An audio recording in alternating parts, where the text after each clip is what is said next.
இருக்கிற வழிபாட்டிலேயே மிக சிறந்த வழிபாடு சிவ வழிபாடு. இப்படியெல்லாம் திருவாசகம் பாடினாதான் இந்த கோயிலை காப்பாற்ற முடியும். பக்தர்கள் வேற, அடியார்கள் வேற. அதனாலதான் அடியார் வாழ அரங்கன் நகர் வாழனர். அடியார்கள் வாழலன்னு சொன்னா ஆண்டவன் வாழ முடியாது. அடியார்கள் யாருமே இல்லைன்னா ஆண்டவனுக்கு மற்றவங்க அர்ச்சனை பண்ணுவாங்க, அபிஷேகம் செய்வார்கள். ஆனா நம்ம மட்டும்தான் என்ன பண்ணுவோம்? ஆண்டவனை போற்றி பாடுவோம். கடவுளுக்கு எது பிரியம்னா அவன் முன்னாடி நின்று ஒரே ஒரு திருவாசகமோ ஒரு தேவாரமோ அவன் முன்னாடி பாடணும்.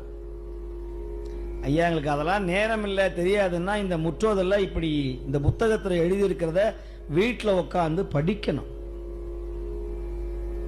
நாடகத்தை பார்த்து கொண்டே வாழ்க்கையே நாடகமா இருக்குங்கிறார். நாடகத்தால் உன்னடியார் போல் நடித்து நான் நடுவே வீடகத்தே புகுந்துடுவான் மிக பெரிதும் விரைகின்றேன்.